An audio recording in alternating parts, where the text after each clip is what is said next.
Assalamualaikum warahmatullahi wabarakatuh. Selamat malam teman-teman. Jumpa lagi dengan saya Dwi Santoso dalam live sharing menulis. Seperti biasa teman-teman, kita akan live ya mengenai dunia terus menulis. Nanti jika teman-teman yang ditanyakan, teman-teman bisa langsung tanyakan ya, apakah itu terkait dengan materi pembahasan kali ini ataupun terkait dengan hal yang lainnya. Tapi yang penting sepanjang terkait dengan dunia terus menulis, teman-teman jangan ragu untuk bertanya ya. Saya akan langsung membawakan topik malam ini, tapi jika teman-teman nanti ada yang ditanyakan, segera ditanyakan di kolom komentar, saya akan jawab. Nanti kalau memang jawaban saya sudah memuaskan teman-teman, baru saya lanjutkan lagi pembahasannya gitu teman-teman. Jadi nggak perlu harus menunggu saya selesai live ini. Pokoknya teman-teman yang ditanyakan langsung aja tanyakan ya mengenai dunia tulis menulis, nanti saya akan segera menjawab gitu. Jadi teman-teman kalaupun ada keperluan lain tidak bisa ikut live ini secara keseluruhan ya, kurang lebih nanti selesai sebelum jam 11 lah ya, saya usahakan sekitar 1/4 jam kita live ya. Tapi teman-teman kalau ada keperluan lain yang mungkin bisa ada yang ditanyakan, bisa langsung ditanyakan sekarang, nanti saya jawab ya. Jadi teman-teman mungkin setelah itu ada keperluan lain bisa meninggalkan room ini gitu. Jadi itu kurang lebih teman-teman ya, alur ini ya teman-teman, jika ada teman-teman ditanyakan ya mengenai dunia tulis menulis gitu. Oke teman-teman, karena itu kita akan langsung ini ya mulai kepada pembahasan live kali ini.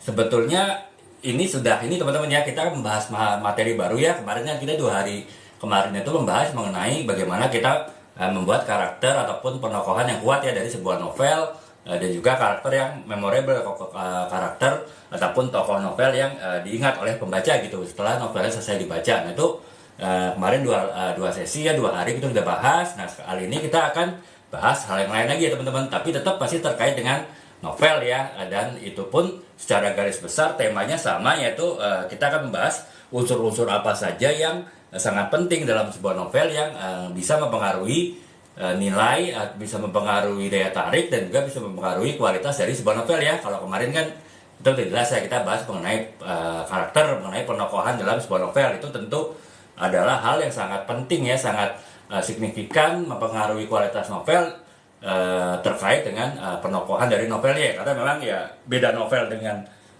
non fiksi ya, saya jelaskan kemarin adalah di antara lain di penokohannya ya, dengan karena di karya non fiksi tentu kita tidak akan menemukan penokohan ya. Kalau membahas buku marketing yang membahas tentang marketing, buku finance yang membahas tentang finance gitu, buku mengenai pengetahuan alam ya tentu akan membahas mengenai pengetahuan alam kan. Di sana tidak ada karakter, tidak ada penokohan ya. Jadi sementara kalau di sebuah novel hampir tidak ada novel itu yang tidak ada karakter, tidak ada tokoh ya. Setidaknya mungkin tokoh utama lah ya, kayak novel saya ini Sisa Liha hanya ada 2 tokoh saja, tokoh lain itu benar-benar minim sekali.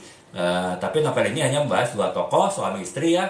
Jadi tetap tapi ada tokoh ya teman-teman ya, dalam sebuah novel itu pasti ada tokoh ya, ada karakter gitu. Minimal karakter utama ya, karakter utama itu minimal 2 lah. Jadi kalau misalnya ini novel romantis, novel percintaan, ya berarti karakternya ya 2 ya, seorang pria dan seorang wanita ya, entah sebagai sepasang kekasih ataupun sebagai suami istri gitu. Jadi itulah kenapa kemarin kita 2 hari bahas mengenai bagaimana kita bisa membuat suatu pengkarakteran yang menarik, yang kuat ya, sehingga itu bisa menjadi daya tarik, bisa menjadi daya minat baca dari pembaca, dan juga bisa meningkatkan kualitas dari novel. Nah sekarang kita akan membahas hal yang lain lagi teman-teman, yaitu tetap membahas unsur-unsur yang sangat signifikan bisa mendongkrak ataupun mengangkat daya tarik sebuah novel, ataupun bisa mengangkat kualitas sebuah novel. Tapi ya tentu kita tidak akan membahas mengenai penokohan lagi ya.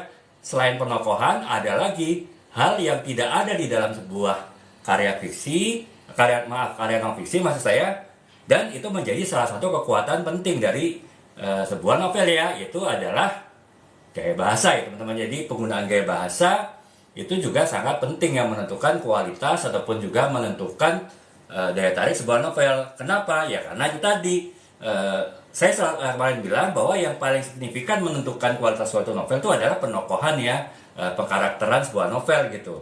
Nah karakter ataupun penokohan suatu novel itu kan pasti terkait dengan bahasa ya. Karena apa? Si tokoh tadi pasti berkomunikasi dengan tokoh-tokoh yang lain dalam sebuah novel kan, dan dia berkomunikasi pasti dengan bahasa gitu. selain itu juga, selain menggunakan bahasa dialog, bahasa percakapan, si penulis itu juga bisa menyampaikan gagasannya, menyampaikan temanya itu juga melalui narasi ya. Kalau narasi itu adalah sebuah kalimat yang bercerita tanpa ada dialog di situ gitu. Nah itu kan dua-duanya baik narasi ataupun sebuah dialog itu kan adalah menggunakan bahasa ya. Kalau misalnya dialog ya pasti kita menggunakan bahasa yang diucapkan oleh tokoh-tokohnya dari novel tersebut. Akan tetapi kalau narasinya itu kita menggunakan kata-kata yang tanda petik diucapkan oleh si penulis ya. Hanya ya memang kan penulis itu tidak ada dalam novel tersebut. Jadi dia mewakilkan apa yang ingin dia sampaikan, mewakilkan apa yang gagasan yang dia sampaikan melalui narasi tadi gitu. Dan narasi maupun juga tadi itu dialog pasti menggunakan bahasa kan, pasti menggunakan kata-kata gitu ya. Jadi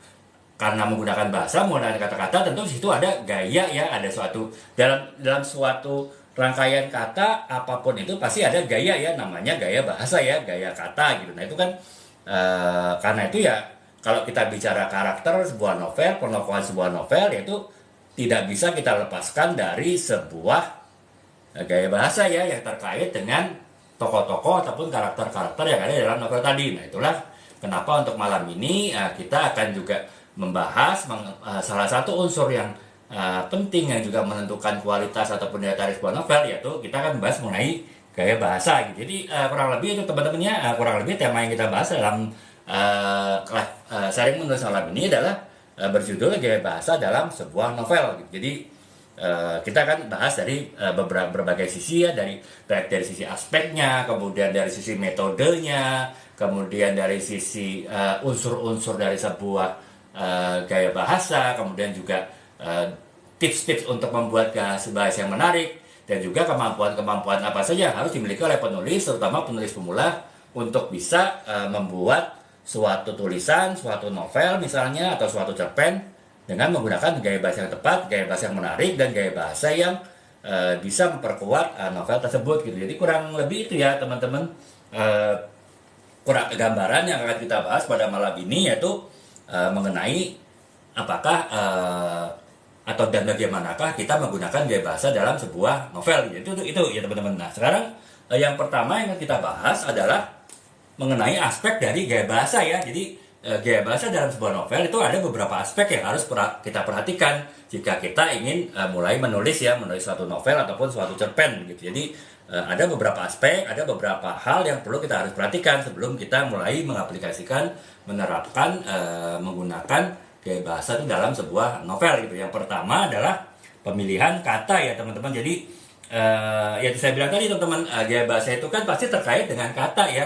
Nggak ada gaya bahasa itu tidak disampaikan melalui kata gitu ya, karena ya bahasa kalau bahasa dalam konteks novel adalah tentu di kata-kata ya, di tulisan gitu ya. Kita tidak bicara bahasa film misalnya ya, bahasa film pun sebetulnya juga kata-kata, hanya bentuknya lisan gitu. Kalau tulisan kan bahasa dalam bentuk tulisan gitu ya. Jadi sebetulnya sih apapun bentuk komunikasi pasti menggunakan kata-kata ya, hanya tinggal dia diwujudkannya apakah dalam tulisan, dalam suara gitu kan, ataupun mungkin juga bisa jadi justru dalam tindakan ya. Kita kan sering mendengar ada istilah bahasa kalbu gitu ya. Bahasa kalbu kan berarti orang yang bisa berbicara walaupun dia tidak mengeluarkan kata-kata apapun. Bagaimana ekspresi wajah, kemudian bagaimana tindakan dia, bagaimana bagaimana dia melakukan olah tubuh, gerak tubuh, itu pun juga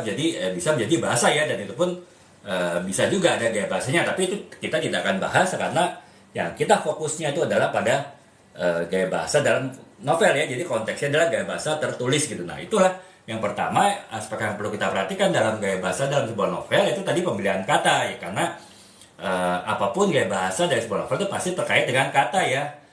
Apa saja yang harus kita perhatikan, yaitu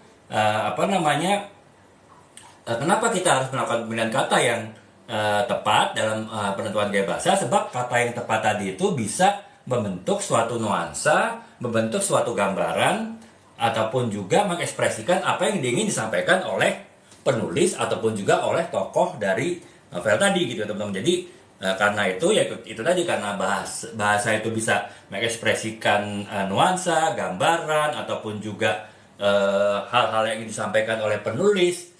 Ya pasti kita harus melakukan pemilihan kata ya, supaya gaya bahasa yang kita pergunakan dalam novel tersebut adalah gaya bahasa yang tepat. Karenanya kita harus selektif dalam pemilihan kata, kita harus melakukan pemilihan kata gitu ya. Jadi misalnya adalah kenapa kita harus memilih kata yang tepat? Ya kita untuk mencegah repetisi ya, pengulangan kata gitu. Jadi kan seringkali kita mengulangi kata-kata tidak perlu kan dalam sebuah kalimat gitu ya. Jadi ya sebagai contoh lah, dulu teman-teman ketika saya menulis, awal-awal saya menulis buku ya, baik fiksi ataupun non fiksi, ketika saya menulis di dalam kesempatan pertama menulis, pasti saya sering banyak kata itu gitu. Kata itu memang benar untuk menunjukkan suatu benda, tapi tidak selalu harus digunakan pada suatu benda ya di akhir kalimat gitu. Nah, pada saat itu saya banyak menggunakan kata itu, dan ketika saya melakukan revisi dari tulisan saya baru menyadari bahwa ternyata sangat banyak repetisi, sangat banyak pengulangan di tulisan saya itu dengan menggunakan kata itu. Makanya kemudian sebagian saya hapus ya, supaya tidak terjadi pengulangan, tidak terjadi repetisi gitu. Jadi itu ya teman-teman, kenapa kita harus melakukan pemilihan kata agar tidak terjadi repetisi. Yang kedua adalah supaya kita bisa memilih kata-kata yang semakin memperkaya makna dari kalimat yang kita tulis gitu. Karena kan semakin kita selektif memilih kata-kata ya, berarti kita akan bisa menghasilkan kalimat yang lebih bermakna, kalimat yang lebih berkualitas juga. Oleh sebab itu ya kita harus memberikan, yang pertama aspek yang harus kita perhatikan kalau kita ingin melakukan membentuk gaya bahasa dalam tulisan kita, dalam novel kita, dalam cerpen kita, ya kita harus melakukan pemilihan kata. Jadi itu yang pertama ya teman-teman. Nah kemudian yang selanjutnya adalah struktur kalimat. Jadi setelah tadi kita memilih kata-kata yang kita akan masukkan dalam kalimat yang akan kita susun, nah selanjutnya kita melakukan memperhatikan struktur kalimatnya ya. Jadi struktur kalimat kan itu akan mempengaruhi juga teman-teman. Struktur kalimat misalnya, kalau kita dulu ingat ya, pelajaran bahasa Indonesia ada subjek, predikat, objek gitu kan. Itu adalah kalimat yang umum. Tapi kan bisa juga misalnya objek, predikat, subjek misalnya, ataupun segala macam kombinasi dari penggunaan kata-kata yang bertindak sebagai subjek, predikat, objek itu bisa memperkaya kata ya teman-teman. Mungkin kalau subjek, predikat, objek itu adalah biasa, misalnya Amir belajar bahasa Inggris, itu kan bahasa yang biasa gitu ya. Mungkin bisa kita balik-balik lagi, misalnya kita bisa bolak-balik katanya. Misalnya tadi Amir belajar bahasa Inggris bisa menjadi belajar Inggris kah Amir gitu. Jadi kita mengganti kata biasa dengan kata-kata tanya gitu kan. Itu mungkin bisa jadi kalau kita menggunakan kata tanya itu lebih maknanya lebih kuat ya, daripada sekedar kita bercerita biasa gitu. Jadi struktur kalimat itu juga harus kita perhatikan ya teman-teman. Bagaimana kita membuat atau menentukan struktur kalimat yang akan kita pakai dalam sebuah novel atau tulisan kita tulis, yaitu tentu kita harus tergantung tujuan kita akan seperti apa gitu. Misalnya ingin menambah, ya tadi kalau kita merubah dari kalimat biasa menjadi kalimat tanya, itu kan berarti kan mungkin untuk menarik perhatian pembaca gitu kan. Atau misalnya tadi biasa kita menggunakan kalimat pasif menjadi kalimat aktif, kalimat aktif jadi kalimat pasif. Misalnya tadi bahasa Inggris dipelajari oleh Amir, itu kan kita mungkin ingin menambahkan nuansa yang berbeda ya, daripada kita menggunakan kalimat pasif yang mungkin sangat umum digunakan dalam suatu novel. Jadi itu teman-teman ya, struktur kalimat itu bebas kita pilih yang mana. Yang penting sepanjang masih sesuai dengan kaidah bahasa Indonesia ya, kalau kita menulis dalam bahasa Indonesia, dan juga itu memperkaya nuansa dari kalimat yang kita bikin, kita bebas untuk menyusun struktur kalimatnya seperti apa gitu. Termasuk juga misalnya panjang pendek kalimat gitu ya teman-teman. Ini juga mungkin sekedar sharing teman-teman ya. Ketika kita sebagai penulis awal ya, penulis pemula, saya juga awal-awal dulu menulis, seringkali saya menulis kalimat itu terlalu panjang gitu teman. Jadi bisa jadi mungkin dalam satu paragraf yang terdiri dari katakanlah 7, 8 ataupun 9 baris, itu hanya ada 2 kalimat aja gitu ya. Jadi kalimatnya sangat panjang sekali, mungkin satu kalimat bisa 4 sampai 5 baris gitu. Itu kan terlalu panjang teman-teman ya, terlalu panjang ya. selain kurang nyaman dibaca juga bisa membuat pembaca kita itu agak bingung menangkap pesan yang kita sampaikan ya. Ya seperti kita inilah ya, eh, apa namanya, kita sering lihat ya, mungkin ada orang yang pidato ataupun acara apapun gitu kan, pejabat kayak atau siapa gitu kan, ketika dia berbicara di muka umum dengan kata-kata yang panjang, mungkin yang kita bisa tangkap hanya sedikit ya, bisa jadi malah membingungkan kita karena kalimat yang diucapkan terlalu panjang, sementara inti dari kalimatnya mungkin tidak terlalu banyak gitu ya. Nah, dia mungkin lebih banyak memperpanjang-panjang kata ya, beretorika kata gitu. Nah, itu kan berarti kan penggunaan katanya tidak efektif, tidak lebih efisien ya. Nah, dalam bahasa eh, lisan saja itu membingungkan, apalagi jika di dalam kalimat yang terlalu panjang itu dalam suatu tulisan ya, bahasa tulisan yang orang harus berpikir dua kali kan. Kalau misalnya orang pidato ataupun orang apalah debat atau apa kan, kita hanya mendengar sekali kan, mendengar kemudian langsung berpikir masuk otak gitu. Nah kalau kita membaca kan, kita harus membaca, mata kita bekerja, kemudian otak kita juga berpikir gitu kan. Itu kerjanya lebih keras, lebih berat ya. Karena ya kita harus mencerna suatu kata dalam bentuk tulis, kemudian dan itu adalah proses yang lebih rumit daripada sekedar kita mendengar orang berbicara gitu. Jadi itu teman-teman, panjang pendek juga harus diperhatikan ya, jangan sampai itu membingungkan dari pembaca gitu. Kemudian kompleksitasnya, apakah kita ingin menyampaikan satu inti gagasan dalam satu kalimat, ataupun dalam satu kalimat kita ingin menyampaikan 2 atau 3 gagasan, itu juga harus kita perhatikan ya. Ya idealnya sih satu kalimat satu gagasan, sehingga tidak terlalu, dalam satu kalimat itu tidak terlalu banyak pesan yang disampaikan gitu. Walaupun bisa aja kita buat dalam satu kalimat itu 2 sampai 3 gagasan, yang penting itu tadi kalimatnya tidak jadi terlalu panjang ya, tidak jadi membingungkan gitu. Jadi itu teman-teman, aspek struktur kalimat juga perlu kita perhatikan ya kalau kita ingin membuat gaya bahasa ya. Semakin kita kompleks dalam membuat satu kalimat, mungkin semakin sulit ya kita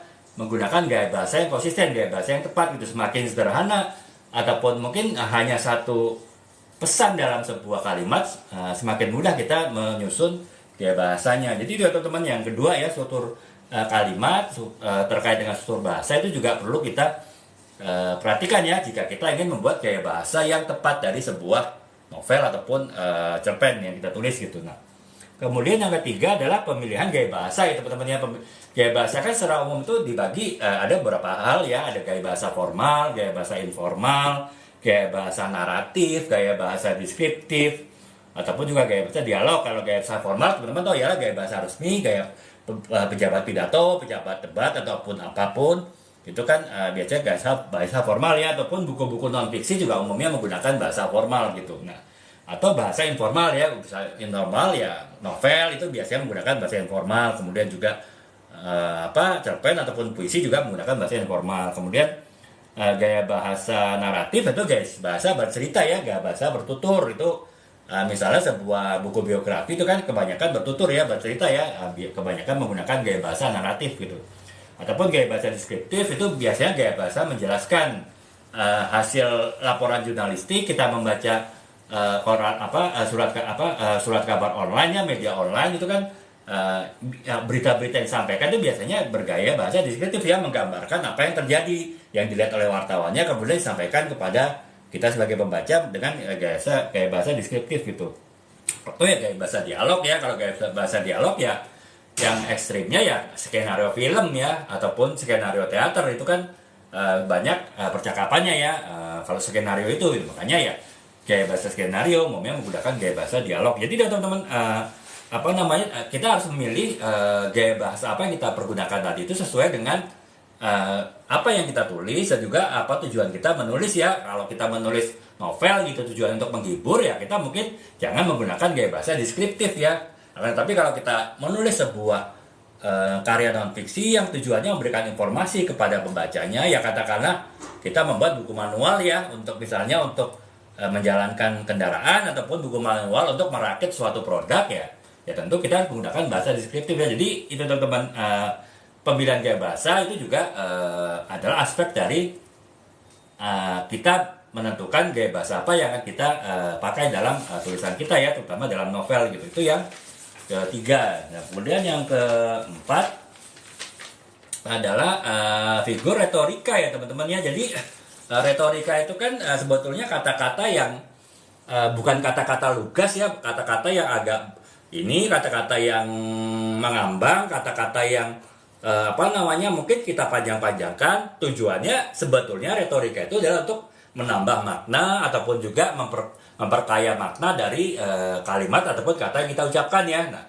ya retorika sebetulnya bukan untuk membuat bingung pembaca ataupun pendengar gitu. Retorika itu ya untuk supaya bagaimana pembaca kita atau pendengar yang kita pendengar ucapan kita itu bisa merasakan kedalaman kata dengan kita menambahkan kata-kata yang sebetulnya tidak harus diletakkan dalam kalimat itu ya, tapi dengan kita menambahkan kalimat itu kita bisa menjadikan kalimat itu lebih bermakna. Misalnya jika ini sebuah cerita seorang pria yang ya bersama kekasihnya, seorang wanita, kemudian sedang berjalan-jalan di bawah keremangan cahaya bulan di sebuah taman di malam hari. Itu kan mungkin dia itu adalah cerita biasa, dan kemudian si pria dan wanita itu saling bercakap-cakap ya. Nah, dalam dialog di dalam novel tersebut bisa saja si pria itu menambahkan kata-kata kiasannya, kata-kata metafora, kata-kata simbolisme. Misalnya, oh malam ini bulan bersinar sangat terang gitu, kemudian cahayanya sangat menawan itu, tapi tidak bisa mengalahkan wajahmu gitu. Walaupun rembulan sekarang ini sangat indah, itu kan berarti kan ya dia sebetulnya bilang aja wajahmu malam ini sangat cantik gitu, sangat mempesona. Sebetulnya dia mengatakan itu, tapi dia menambahkan itu tadi perumpamaan seperti bahkan melebihi cahaya rembulan, cahaya bulan kan. Nah, itu kan sebetulnya kata-kata yang tanda petik nggak perlu ya, artinya tanpa kita menambahkan kata-kata oh wajahmu tuh melebihi cahaya rembulan malam ini, kita udah tahu kalau si pria itu pasti ingin merayu si wanita tadi ya, dengan mengatakan bahwa wanita kekasihnya itu sangat cantik gitu. Nah itu, tapi itu tadi ditambahkan dengan kata-kata wajahmu bahkan melebihi cahaya rembulan malam ini. Itu kan kata yang ditambahkan, tapi ya dengan menambahkan kata-kata itu membuat kalimat yang diucapkan oleh si pria tadi itu lebih bermakna ya, lebih dalam dan lebih emosional bagi pembaca gitu, lebih melibatkan emosi pembaca. Nah makanya kata-kata itu adalah retorika yang bisa ditambahkan ya, bukan retorika yang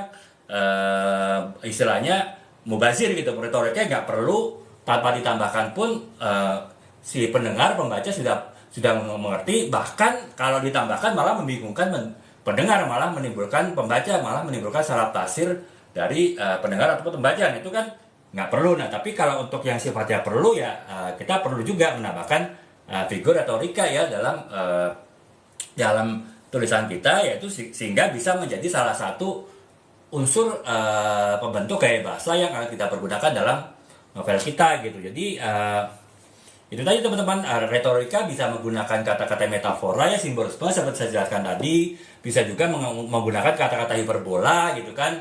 Tadi yang mengatakan bahwa wajahmu seperti melebihi rembulan itu kan sebetulnya hiperbola ya, berlebihan itu. Itu sih nggak masalah sepanjang menambah kedalaman kata, menambah kedalaman makna dari kalimat yang kita buat gitu. Jadi itu ya kurang lebih teman-teman. Nah, kemudian yang kelima adalah dialog ya. Jadi dialog itu adalah percakapan antar karakter. Nah, dengan kita membuat dialog ataupun percakapan antara tokoh dalam sebuah novel, itu juga bisa membentuk gaya bahasa yang kita terapkan, kita tentukan dalam novel kita ya. Karena ya inti dari sebuah novel adalah dialog ya, percakapannya. Itulah yang akan mengarahkan alur cerita ya, mengarahkan plot cerita, dan juga akan membentuk gaya bahasa ya. Jika misalnya percakapannya diisi dengan gaya bahasa yang humor ya, tentunya pada keseluruhan novel tersebut akan menjadi novel yang humor gitu. Tapi kalau gaya bahasanya banyak kata-kata misteri, banyak ditutup dengan kata-kata tanya, bisa jadi nanti akan mengarahkan sebuah gaya bahasa yang sifatnya adalah gaya bahasa yang misteri ya, gaya bahasa yang menyisakan pertanyaan bagi pembacanya. Nah, itulah kemudian menjadikan novel tersebut syarat dengan nuansa nuansa misteri gitu. Jadi kurang lebih itu ya teman-teman, beberapa aspek yang perlu kita perhatikan ketika kita ingin membentuk ataupun menyusun sebuah gaya bahasa dalam sebuah novel ya. Itu ada 5 yang perlu kita perhatikan aspeknya. Saya akan jelaskan sekilas saja ya, saya ulangin lagi karena tadi kan saya sudah jelaskan secara detail ya teman-teman. Nah, yang pertama adalah pemilihan kata ya. Jadi pemilihan kata itu sangat penting karena unsur pembentuk suatu novel itu kan adalah kata ya. Kesan kata itu bisa untuk membentuk nuansa, gambaran, ataupun juga mengekspresikan apa yang disampaikan dalam novel tersebut ya. Makanya kita harus melakukan pemilihan kata yang tepat ya, sehingga dengan kita melakukan pemilihan kata yang tepat itu secara otomatis kita akan membentuk gaya bahasa juga yang kita pergunakan dalam tulisan kita gitu. Nah, kemudian yang kedua adalah struktur kalimat ya teman-teman ya. Struktur kalimat, struktur bahasa yang kita pergunakan, misalnya kita banyak menggunakan kalimat tanya, ya bisa jadi nanti kita ingin membuat suatu gaya bahasa yang bersifat misteri ya, gaya bahasa yang mengundang tanya dari pembacanya. Beda dengan misalnya kita sering menggunakan gaya bahasa yang kata-kata ini ya, kalimat aktif, kemudian banyak kalimat-kalimat yang bersifat aktivitas, bersifat bergerak, itu mungkin bisa membuat sebuah gaya bahasa tersendiri ya. Misalnya itu tadi bisa teman-teman, misalnya sebuah biografi gitu kan yang menceritakan bagaimana energiknya seorang tokoh ketika dia merintis karir gitu kan. Itu kan pada akhirnya kita akan membentuk sebuah tulisan yang menggunakan gaya bahasa yang sifatnya adalah naratif ya, gaya bahasa bercerita dari tokoh dalam biografi tersebut. Nah itu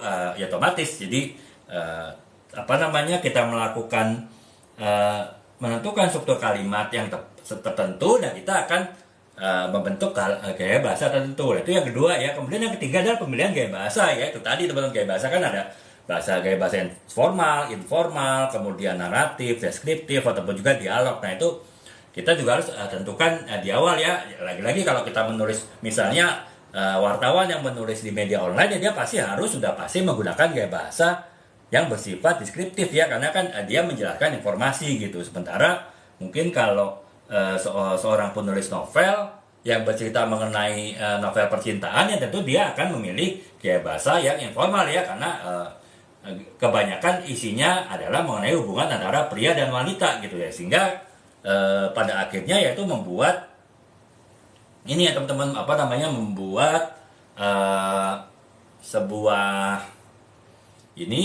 membuat sebuah novel itu terarah, dia akan kemana ininya ya, gaya bahasanya gitu, setelah kita memilih gaya bahasa yang kita pergunakan gitu. Nah kemudian yang keempat itu adalah figur retorika ya teman-teman. Jadi retorika itu kan saya bilang tadi, itu adalah sebuah kata-kata tambahan yang mungkin sebetulnya tidak perlu ditambahkan dalam sebuah kalimat, karena tanpa kata-kata tambahan tadi itu kalimatnya itu sudah jelas, sudah punya makna. Nah, tapi jika kita ingin menambah kedalaman makna, menambah kekayaan makna dari sebuah novel, nah itu kita bisa tambahkan kata-kata figur retorika ya, baik itu kata-kata yang bersifat metafora, perumpamaan, ataupun kata-kata yang hiperbola, berlebih-lebihan. Itu bisa kita tambahkan ya, sepanjang ya tadi tujuan kita adalah menambah kedalaman sebuah kalimat ataupun kekayaan dari sebuah kalimat gitu. Nah, kemudian yang kelima adalah yang perlu kita perhatikan, aspek yang perlu kita perhatikan adalah dialog ya teman-teman. Jadi dengan kita membuat dialog, otomatis kan kita bisa akan mengarahkan kita menggunakan gaya bahasa apa ya, karena dialog itu kan akan menentukan misalnya ceritanya antara kekasih ya, tentu kan otomatis kita akan mengarahkan dialognya kepada gaya bahasa yang informal gitu. Sementara misalnya kalau novel misalnya cerita antara di kelas ya, antara guru dengan murid ya, tentu gaya bahasanya otomatis yang dipakai adalah gaya bahasa formal itu. Jadi otomatis dengan kita memperhatikan aspek dialog itu juga bisa mengarahkan gaya bahasa yang kita pergunakan dalam novel kita gitu. Jadi itu ya kurang lebih teman-teman aspek yang perlu kita perhatikan ketika kita akan menentukan gaya bahasa apa yang kita pergunakan dari novel kita gitu ya. Nah, kemudian yang selanjutnya adalah kita akan memperhatikan mengenai metode ya teman-teman. Jadi metode bagaimana setelah kita tahu aspek apa saja yang perlu kita perhatikan dalam kita membuat sebuah gaya bahasa dalam sebuah novel, kita juga harus baru kita beralih kepada metodenya ya, bagaimana kita membuat, mengkreasikan, menciptakan gaya bahasa yang tepat untuk tulisan ataupun novel kita gitu ya. Nah itu ada beberapa teman-teman. Yang pertama adalah metode ataupun cara kita membuat gaya bahasa itu, kita bisa menggunakan deskripsi yang mendetail gitu. Jadi menggunakan kata-kata yang rinci gitu ya. Jadi kita ingin menjelaskan satu hal, tapi kita jelaskan secara rinci. Misalnya, ini contoh ya teman-teman, dalam sebuah novel gitu. Jadi kita menggunakan kata-kata misalnya pohon cemara bergoyang lembut di bawah hembusan angin sejuk dan sinar matahari yang tidak menyengat. Itu kan sebetulnya kita hanya ingin menjelaskan bahwa suasana ataupun cuaca di tempat tersebut adalah cuaca yang nyaman ya, cuaca yang sangat enak untuk dinikmati gitu. Jadi tapi kita juga menggunakannya dengan penjelasan kata-kata yang panjang ya, dengan kata-kata yang detail, supaya apa ya, supaya dari pihak pembaca itu juga bisa mendapatkan gambaran yang ini ya teman-teman ya, gambaran yang ini gambaran detail mengenai apa yang terjadi di lokasi ataupun di tempat tersebut gitu. Jadi itu kurang lebih teman-teman ya. Nah, kemudian yang selanjutnya adalah selain kita bisa menggunakan deskripsi yang mendetail ya tujuannya apa itu tadi ya, memberikan informasi yang selengkap-lengkapnya yang mungkin kalau itu bisa jadi dipergunakan dalam sebuah karya jurnalistik ya teman-teman ya, berita media online. Tapi dalam sebuah novel pun kita juga bisa pergunakan gaya bahasa yang mendetail, yaitu tadi misalnya kita ingin menjelaskan mengapa sepasang kekasih gitu ya sangat bahagia ketika mereka bertemu berdua di sebuah di sebuah taman di cuaca yang sangat sejuk, cuaca yang sangat mendukung. Nah, itu kan kita bisa menggunakan kata-kata yang panjang sehingga ya pembaca juga bisa mendapatkan gambaran ataupun bisa merasakan suasana hati dari sepasang kekasih tersebut yang sangat berbahagia karena ya cuaca sangat mendukung pertemuan mereka. Nah, itu bisa dirasakan melalui pemilihan kata-kata yang tepat, kata-kata yang detail ya, kata-kata yang lengkap gitu. Nah, itu yang pertama. Kemudian yang kedua itu kita bisa menggunakan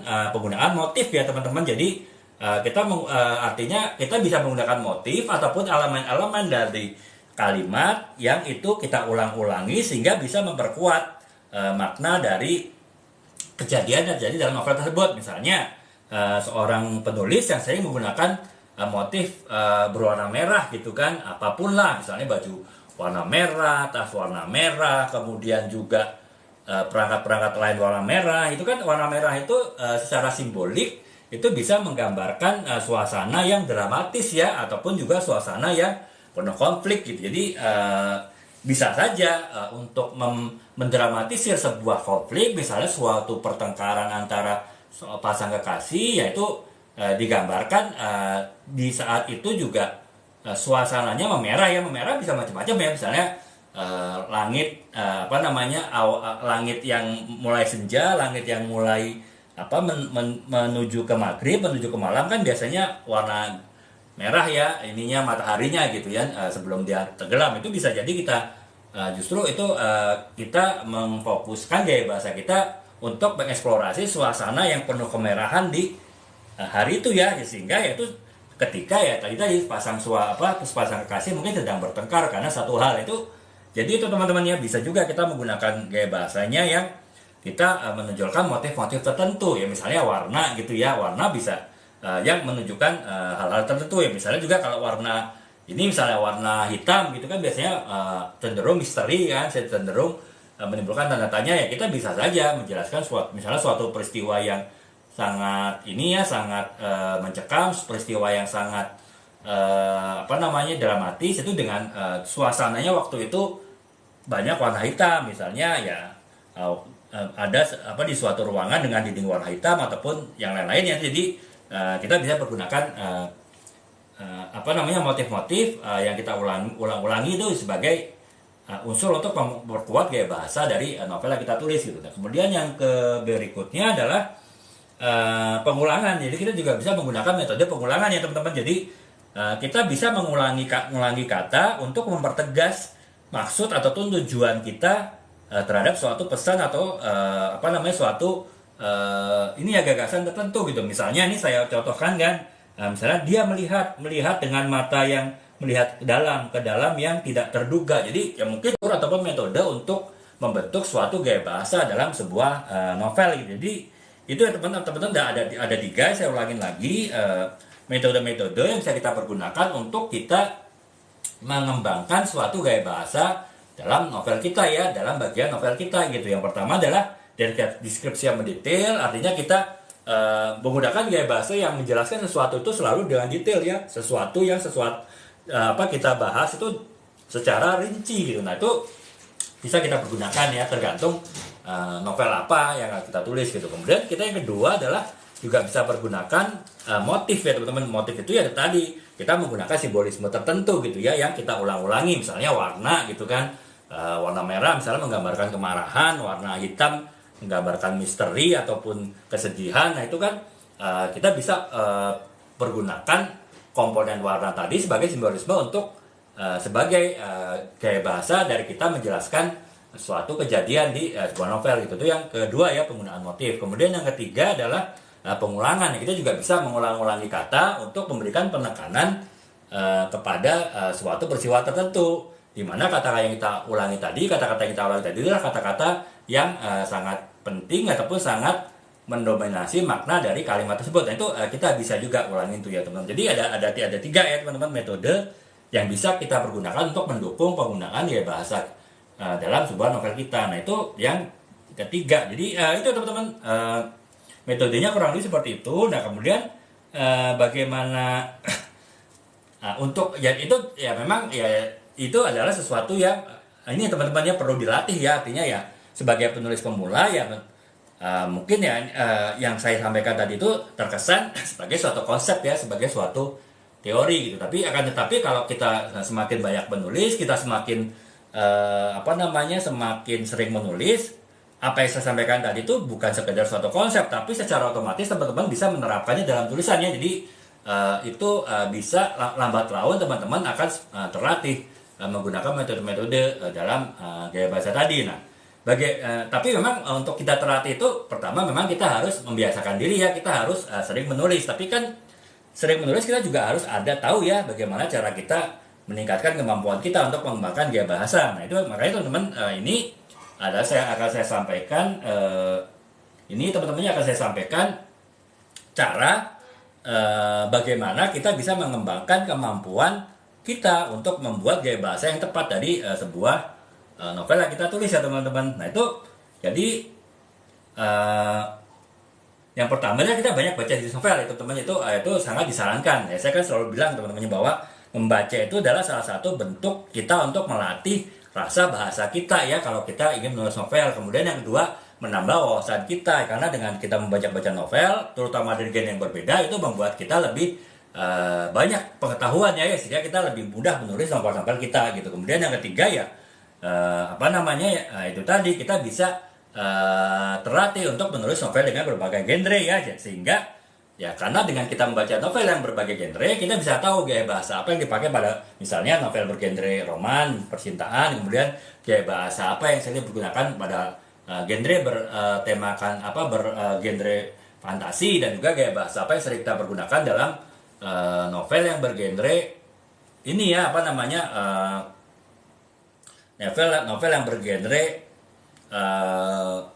misteri gitu atau bergenre humor, yang kita bisa tahu gaya bahasanya seperti apa. Nah, makanya kita harus banyak berlatih dengan membaca berbagai jenis, berbagai genre novel, sehingga kita lebih banyak punya pengetahuan bagaimana kita mengembangkan gaya bahasa dalam novel kita ya teman-teman. Jadi itu gitu. Nah kemudian yang selanjutnya adalah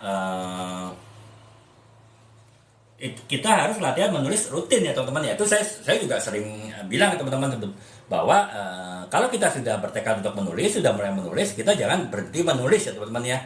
Sesibuk apapun kita, sedikit apapun waktu luang kita punya, minimal kita menulis itu setengah jam sehari gitu.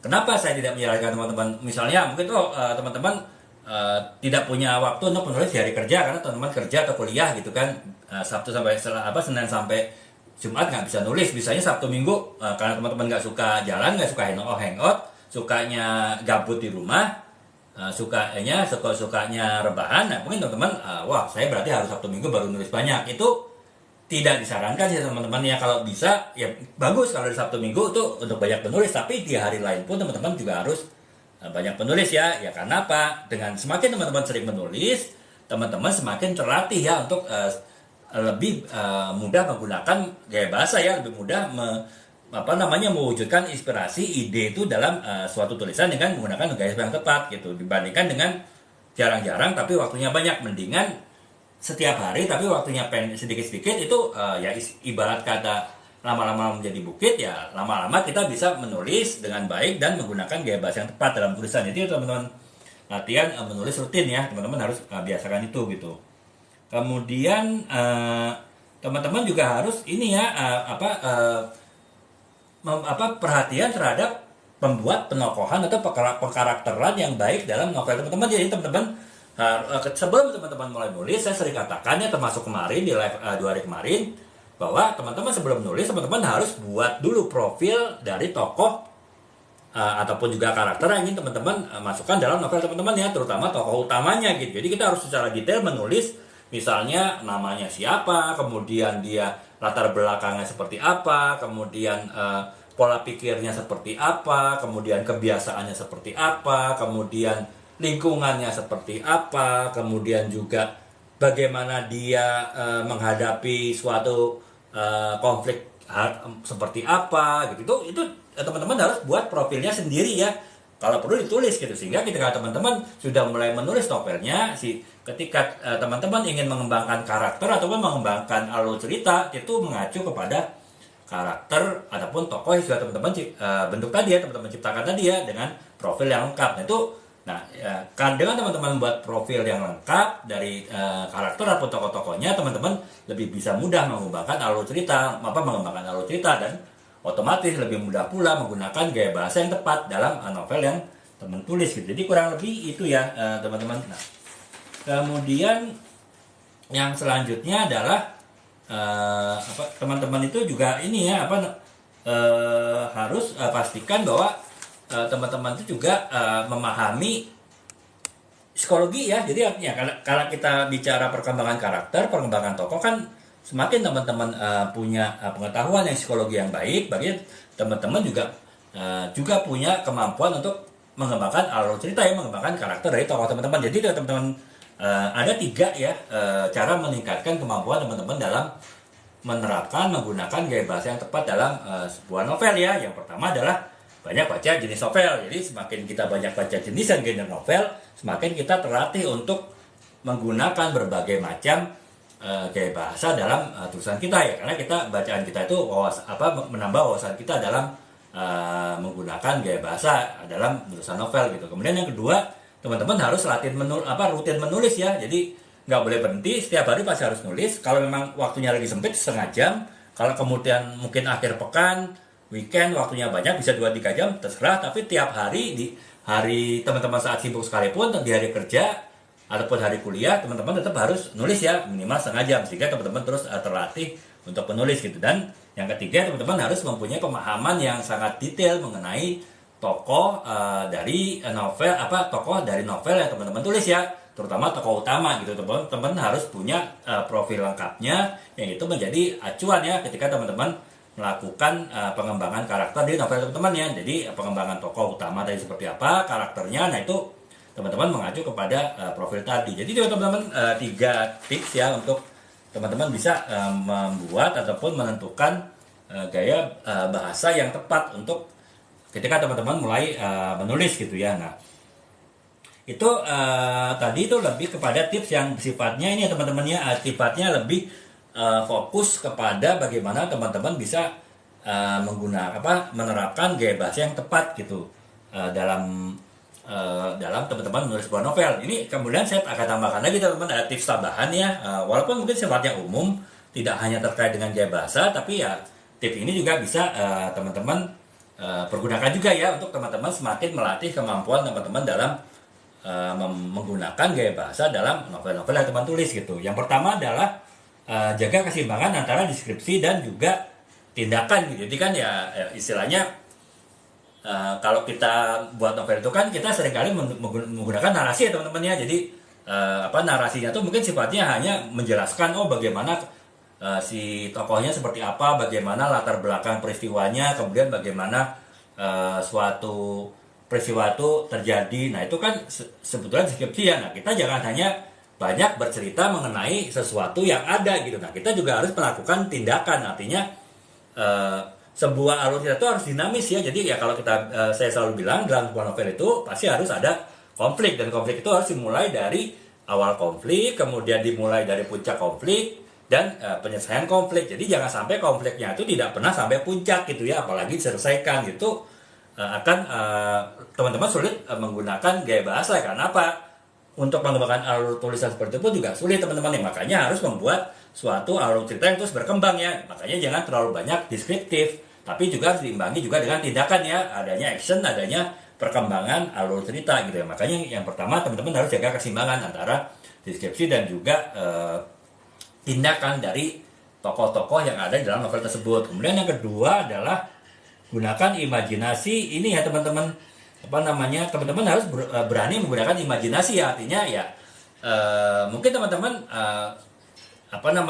biasa menulis novel roman ya, novel percintaan, mungkin gaya bahasanya ya gaya bahasa romantis aja gitu kan, gaya bahasa yang inilah ya, yang tanda petik menye-menye gitu ya. Nah teman-teman harus bisa imajinasi menggunakan gaya bahasa yang berbeda. Misalnya walaupun ini novel yang berkisahkan tentang percintaan, tapi kita bisa menggunakan gaya bahasa misteri. Jadi misteri kan biasanya berkaitan dengan kejahatan ya kalau novel bergenre misteri. Nah kita juga bisa menggunakan gaya bahasa novel genre misteri dalam sebuah genre roman percintaan ya. Jadi misalnya seorang pria yang dia menaksir kepada teman wanitanya, tapi teman wanitanya itu tanda petik tidak berpati gitu, seolah-olah juga ini nggak ada masalah didekati oleh pria tadi, tapi di sisi lain juga kadang menghindar gitu ya dari pria tersebut. Nah, itu kan berarti kan ada tanda petik misteri ya. Misteri apakah si wanita tadi itu benar-benar mencintai pria tadi atau tidak sih gitu kan. Dan itulah yang harus dijawab oleh si pria tadi. Nah teman-teman juga bisa kan menggunakan gaya bahasa misteri dalam sebuah novel percintaannya. Makanya teman-teman perlu menggunakan imajinasi teman-teman yang tidak terbatas. Jangan membatasi diri hanya menggunakan satu gaya bahasa tertentu, karena teman-teman mungkin terbiasa menggunakan gaya bahasa tersebut dalam novel-novel teman-teman yang hanya satu genre. Ya teman-teman walaupun tetap menggunakan genre yang sama, bisa menggunakan gaya bahasa yang lain juga ya. Jadi teman-teman harus ada eksperimen ya teman-teman ya. Kemudian yang ketiga itu adalah perhatikan ritme. Jadi teman-teman jangan monoton ya. Gaya bahasa itu sebagus apapun gaya yang dipergunakan, kalau teman-teman itu monoton dalam ataupun tidak banyak alur cerita yang dinamis dalam sebuah novel, ya itu akan menjadikan membosankan ya, novel itu yang monoton. Makanya teman-teman harus pastikan juga bahwa teman-teman membuat alur cerita yang dinamis ya. Jadi tadi dari mulai awal konflik sampai ke puncak konflik, kemudian sampai penyelesaian konflik itu haruslah suatu alur cerita dinamis sehingga cerita tidak monoton, sehingga teman-teman lebih mudah mengembangkan gaya bahasa gitu. Nah, jadi itu ya teman-teman ya, 3 hal sih yang perlu teman-teman perhatikan. Ketika teman-teman ingin membuat gaya bahasa yang menarik ya dalam sebuah novel gitu. Nah, jadi itu teman-teman, saya sudah jelaskan ada 5 tips ya secara umum ya. Tadi ada 3 tips yang spesifik mengenai gaya bahasa dan 3 tips tambahan ya, yang itu juga bisa dipergunakan untuk teman-teman mengolah gaya bahasa yang tepat untuk novel teman-teman gitu. Nah, kemudian yang berikutnya kita bahas ya mengenai bagaimana kita menentukan gaya bahasa yang tepat dalam sebuah novel kita. Nah, saya akan membahas mengenai kenapa sih dari tadi saya berbicara mengenai gaya bahasa ya. Ya tadi saya sudah jelaskan secara sekilas bahwa gaya bahasa itu akan menentukan sebuah novel itu kuat atau tidak ya, karena yang pertama dari sebuah novel kuat itu atau tidak itu tergantung pada kita menentukan tokoh ya, ataupun juga karakter utama dari novel kita tersebut. Itu udah pasti ya teman-teman, secara logika pun juga pasti bisa tangkap ya. Kalau tokoh ataupun tokoh ataupun karakter utama dalam sebuah novel itu adalah tokoh yang kuat, ya otomatis novel itu juga menjadi kuat ya, novel yang bagus. Tapi kalau tokohnya tidak kuat, mungkin bisa menjadikan novel tersebut terasa plain ya, terasa datar ya, terasa membosankan karena tokoh dari novel tersebut tidak kuat. Nah, hal yang terkait dengan tokoh antara lain adalah gaya bahasa ya teman-teman ya. Gaya bahasa itulah yang akan istilahnya membentuk perjalanan si tokoh tadi ya dalam perjalanan novel tadi. Nah itu karena itu gaya bahasa penting itu sih sebetulnya itu ya teman-teman, arti penting kita menggunakan sebuah gaya bahasa dalam novel ya. Nah tapi saya akan tambahkan lagi arti penting dari kita menggunakan gaya bahasa yang tepat dalam sebuah novel itu secara lebih detail lagi ya. Kalau tadi kan lebih kepada penjelasan umum, nah sekarang yang akan saya sampaikan adalah penjelasan yang sifatnya lebih detail lagi. Kenapa kita harus menggunakan gaya bahasa dalam sebuah novel, mengapa gaya bahasa dalam sebuah novel itu menjadi sangat penting ya, yang menentukan kualitas ataupun juga daya tarik dari novel tadi gitu. Nah kurang lebih itu ya. Nah yang pertama adalah menyampaikan suasana dan mood. Jadi dengan kita menggunakan gaya bahasa yang tepat, kita bisa menyampaikan suasana dan mood. Ya misalnya kalau tadi novel percintaan, kita banyak menggunakan gaya bahasa romantis, gaya bahasa yang puitis, gaya bahasa yang gaya bahasa yang tanda petik menye-menye lah gitu. Jadi itu kan sebetulnya akan kita memberikan mood romantisme ya dalam sebuah novel ya. Jadi misalnya dalam adegan seorang pria berusaha mendekati seorang wanita dengan merayu gitu kan, itu kan adalah suasana romantis ya. Dengan kata kita menggunakan gaya bahasa yang romantis, itu bisa menambah kesan ataupun mood romantisme dalam adegan novel tadi gitu. Tapi pada sesi yang lain pada novel tersebut, misalnya kita ingin menggambarkan pertengkaran antara si pria dengan wanita tadi, mereka mungkin sudah menjadi kekasih, si pria tadi sudah berhasil mendapatkan cinta si wanita itu, kemudian dalam perjalanan cinta mereka ada suatu konflik ya, akhirnya mereka ini ada inilah konflik ya, kemudian mereka inilah ya ada pertikaian ya, ada pertengkaran gitu. Nah ya kita bisa mengganti gaya bahasa ini, gaya bahasa yang bersifat lugas ya, gaya bahasa yang bersifat pembicaraan yang tidak romantis, pembicaraan yang tegas, pembicaraan yang sifatnya interrogatif gitu. Misalnya si wanita itu mencurigai si pria tadi itu selingkuh misalnya kan. Nah itu kan berarti gaya bahasa yang dipergunakan adalah gaya bahasa interrogatif dari si wanita tadi kan.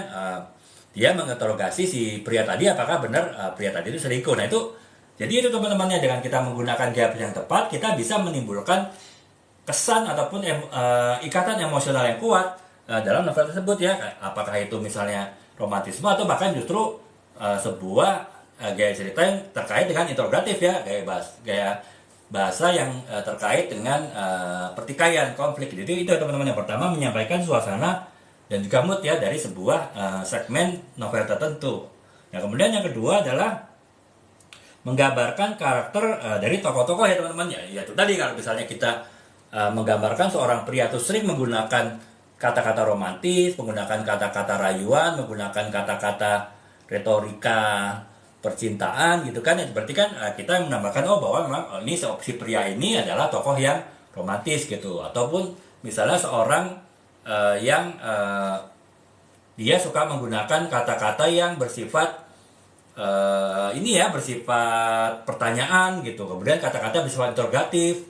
Ya itu kan berarti menunjukkan bahwa orang ini mempunyai rasa ingin tahu yang kuat ya, tokoh tersebut mempunyai rasa ingin tahu yang kuat. Dan itu misalnya sebuah novel misteri dan gaya bahasa itu diterapkan pada seorang detektif misalnya, itu kan berarti memperkuat apapun gambaran ataupun karakter dari detektif tadi gitu. Itu ya teman-teman. Yang kedua, menggambarkan karakter dan penokohan ya dari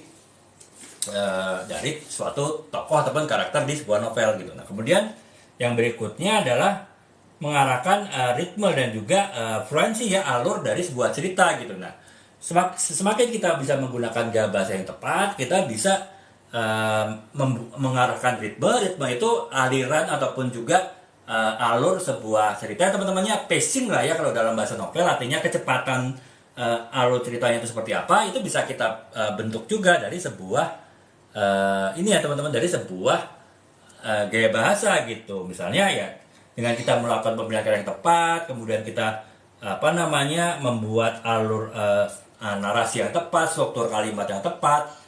Dan itu kan nanti terkait juga dengan pemilihan gaya bahasa yang tepat kan ya, kita bisa mempercepat ataupun memperlambat sebuah alur cerita, sebuah pacing dari sebuah novel gitu. Jadi ya misalnya kalau tadi ada seorang ini detektif yang menginterogasi seorang tersangka gitu kan biasanya menggunakan gaya bahasa interogasi yang pendek-pendek tapi mengarahkan kepada jawaban dari suatu misteri kan. Nah itu kan berarti ketika si detektif tadi berusaha untuk menginterogasi seorang tersangka itu kan pasti alurnya cepat gitu ya. Beda misalnya kalau kita bercerita seorang pria yang berusaha menembak teman wanitanya untuk menjadi kekasihnya kan, nggak mungkin kita menggunakan gaya bahasa lugas, gaya bahasa interrogatif seperti si detektif tadi kan, pasti menggunakan gaya bahasa yang romantis, gaya bahasa yang muter-muter, gaya bahasa yang puitis gitu kan. Maksudnya A tapi dia muter dulu kemana-mana baru kembali ke A gitu kan. Nah itu kan membuat alur ataupun ritme ceritanya menjadi lebih lambat kan ya. Makanya ya itu tadi kita bisa membuat alur cerita lambat atau tidak itu tergantung gaya bahasa dari yang kita gunakan dalam novel kita gitu. Jadi itu kemudian yang berikutnya adalah memberikan keunikan dan identitas, yaitu ya itu aja teman-teman ya. Kalau misalnya tadi kita bercerita mengenai seorang pria yang suka menggunakan gaya bahasa retorika, gaya bahasa romantisme, gaya bahasa puitis gitu yang berputar-putar, mungkin maksudnya hanya satu, dia mengatakan 10 kata gitu kan. Nah itu berarti kan itu memberikan identitas bahwa dia adalah pria yang romantis, atau bahkan mungkin membuat cap dari pembacanya, ini pria yang gombalis misalnya kan. Jadi ya itu tadi teman-teman, dengan kita membuat suatu gaya bahasa bisa kita mengkomunikasikan citra apa ataupun image apa yang ingin kita sampaikan dari suatu tokoh dalam sebuah novel gitu ya. Kemudian yang keempat, kemudian yang kelima adalah menghidupkan menghidupkan suatu cerita ya teman-teman ya otomatis kalau kita tadi bercerita bagaimana seorang pria berusaha merayu teman wanitanya untuk menjadi kekasihnya kan, itu ya otomatis ya, itu lebih memperkaya novel tersebut sebagai novel romantis semua ya, novel percintaan ya, karena gaya bahasanya banyak menggunakan gaya bahasa romantis gitu. Jadi itu ya teman-teman, ternyata kenapa kita perlu menggunakan gaya bahasa yang tepat dari sebuah novel itu tentu ternyata ada alasannya ternyata cukup banyak gitu ya. Jadi mungkin saya bisa ulangin lagi ya secara sekilas. Yang pertama adalah gaya bahasa itu bisa menyampaikan suasana hati ataupun mood dari novel tersebut ya di suatu waktu dengan kita menggunakan gaya bahasa yang tepat. Kemudian yang kedua adalah kita bisa menggambarkan karakter dari tokoh-tokoh di novel kita ya. Jadi bagaimana karakter seorang tokoh itu bisa dilihat dari bagaimana si tokoh tersebut menggunakan gaya bahasa dalam dialog di novel tadi gitu. Itu yang kedua. Kemudian yang ketiga adalah dapat mengarahkan ritme dan juga fluensi ya, alur cerita gitu. Jadi kita bisa mengatur kecepatan pacing dari sebuah novel itu, apakah akan lambat, apakah akan menengah, apakah akan cepat, itu juga dengan kita menggunakan gaya bahasa yang tepat ya. Karena ada gaya bahasa yang cenderung membuat suatu alur cerita itu menjadi lambat, ataupun juga ada gaya bahasa yang cenderung membuat alur cerita itu menjadi cepat. Nah itu jadi itulah kenapa kita harus menggunakan gaya bahasa yang tepat tergantung dengan ritme ataupun kecepatan alur cerita seperti apa yang kita inginkan dari novel kita gitu. Jadi itu yang ketiga ya. Yang keempat adalah memberikan keunikan dan identitas ya. Jadi dengan kita membuat gaya bahasa tertentu itu memberikan keunikan tertentu dari suatu tokoh. Misalnya tokoh-tokoh yang sering menggunakan gaya bahasa tertentu, entah gaya bahasa romantis, gaya bahasa formal, ataupun gaya bahasa yang sifatnya interrogatif misalnya, itu kita bisa menemukan setiap tokoh itu unik sesuai dengan gaya bahasa dari yang dia sering pergunakan dalam novel tadi gitu ya. Kemudian yang kelima itu adalah menghidupkan cerita dalam novel tersebut ya teman-teman ya. Dengan kita menggunakan gaya bahasa tertentu, misalnya sering menggunakan gaya bahasa yang romantis, itu berarti menghidupkan ataupun juga memperkaya novel tersebut sebagai novel percintaan yang menarik gitu. Jadi ya kurang lebih itu ya teman-teman, kenapa kita harus menggunakan gaya bahasa yang tepat dalam sebuah novel kita gitu. Nah, Sekarang ini sudah hampir 1 jam, lebih bahkan ya teman-teman, 1 jam menuju 1 jam seperempat ya live kita kali ini. Nah, saya akan akhiri pembahasan saya pada live ini dengan memberikan sekedar ini ya teman-teman ya, contoh ya, bahwa gaya bahasa itu juga harus sesuai dengan genre dari novel yang kita tulis ya. Jadi artinya kita harus menggunakan gaya bahasa yang tepat, disesuaikan pula juga dengan genre dari novel yang kita tulis gitu. Saya akan berikan beberapa contoh pada genre utama dari sebuah novel ya, genre utama dari sebuah kisah fiksi gitu. Misalnya yang pertama adalah novel fantasi. Kalau novel fantasi kan teman-teman tahu ya, jadi novel fantasi itu adalah novel yang bercerita mengenai dunia yang tidak nyata ya. Jadi bukan dunia yang kita jalani sehari-hari ini gitu, tapi dunia fantasi ya. Bukan dunia fantasi dianjur oleh teman-teman, tapi dunia fantasi yang di dalam hayalan, di dalam pikiran dari penulisnya.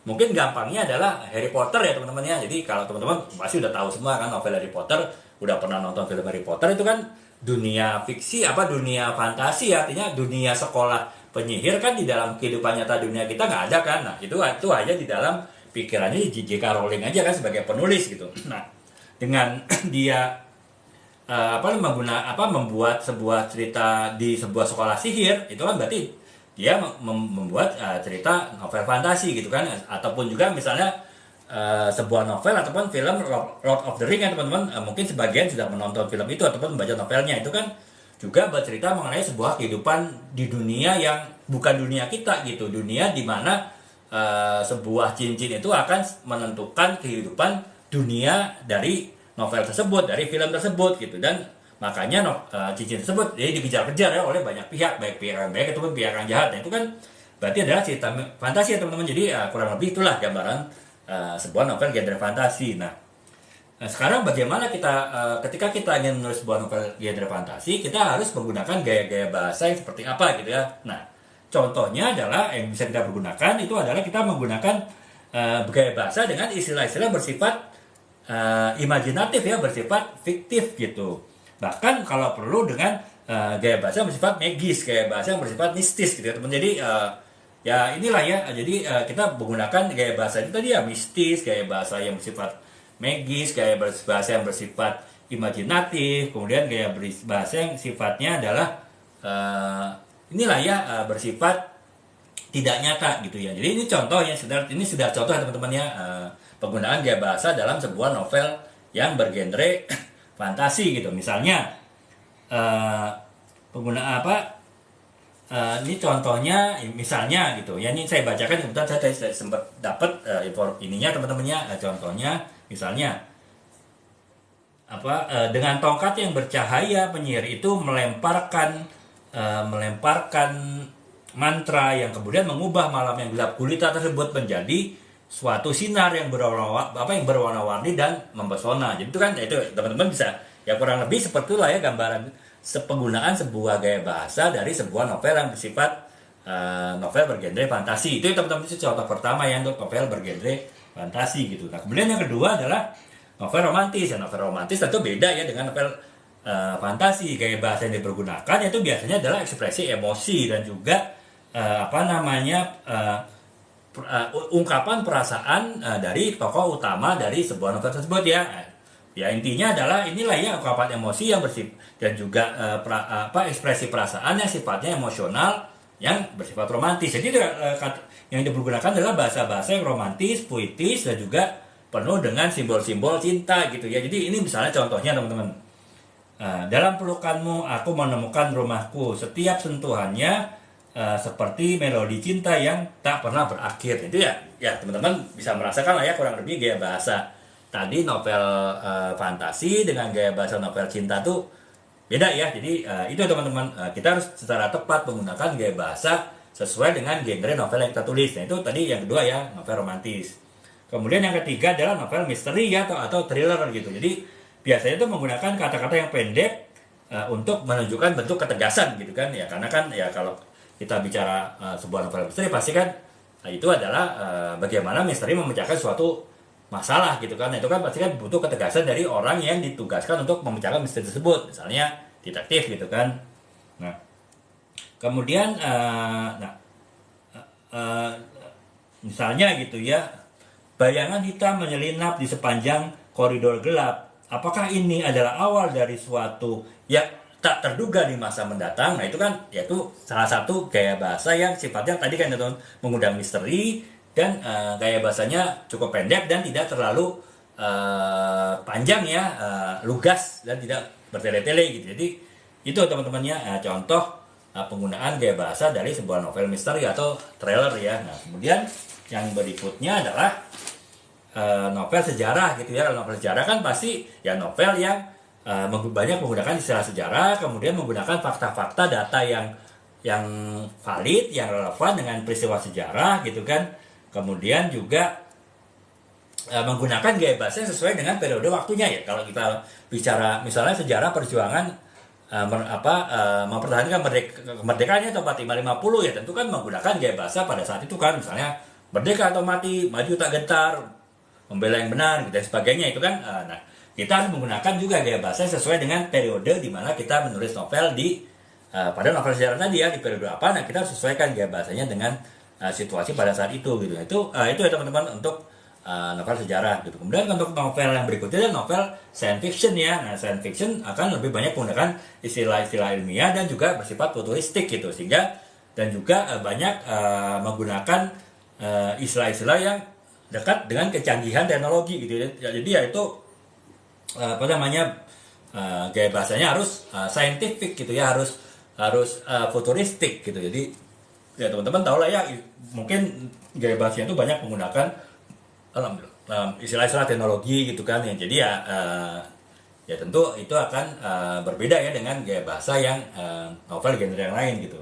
Nah kemudian yang terakhir adalah novel humor ya. Nah, novel yang humor itu tentu menggunakan gaya bahasa yang lucu, kemudian juga dengan tingkah laku dari tokohnya yang kocak ya, tokohnya yang lucu gitu, yang humoris gitu. Dan gaya bahasanya juga ini ya teman-teman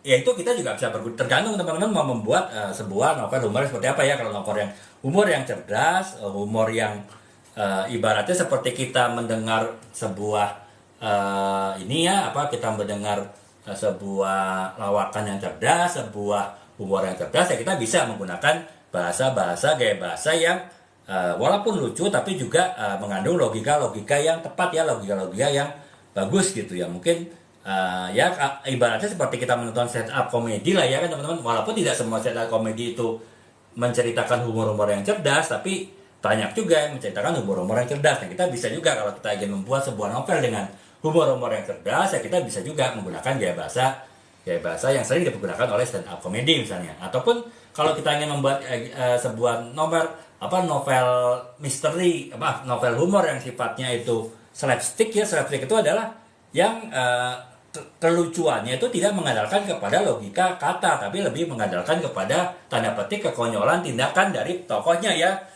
Kata-kata itu hanya sekedar pendukung, penunjang, tapi kekonyolan dari si tokoh utama novel itu tadi lain justru membuatnya menjadi lucu gitu ya. Mungkin ya ibaratnya kalau misalnya kita menonton film Warkop DKI ya, Dono Kasino Indro itu kan lebih banyak slapsticknya kan, walaupun ya mungkin ada juga sih kata-kata humor yang cerdas, tapi secara umum tuh banyak slapsticknya yang lebih mengandalkan kepada tindakan tanda petik konyol daripada kepada kata-kata humor yang cerdas. Nah, itu tentu akan mempengaruhi juga gaya bahasa yang teman-teman pergunakan dalam novel humor tadi gitu.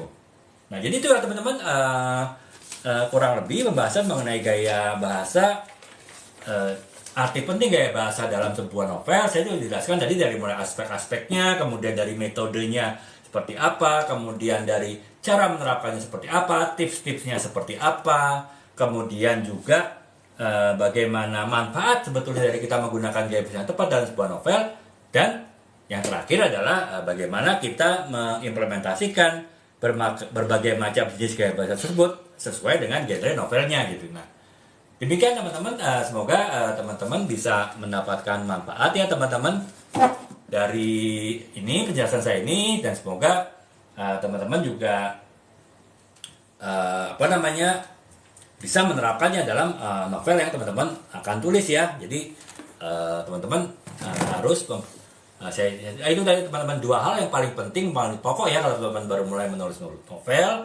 teman-teman harus membuat suatu karakter ataupun tokoh, terutama tokoh utama dari novel teman-teman itu yang kuat dan memorable ya, diingat oleh pembaca. Dan yang kedua, ya tokoh itu harus menggunakan gaya bahasa yang tepat juga, gaya bahasa yang gaya bahasa yang akan dapat memperkuat novel yang teman-teman tulis ya, sehingga ya teman-teman bisa membuat novel berkualitas dan disukai oleh pembaca, dan sehingga potensi novel teman-teman itu disukai oleh pembaca yang lain pun dengan direkomendasikan oleh pembaca yang puas dengan novel teman-teman itu menjadi besar gitu.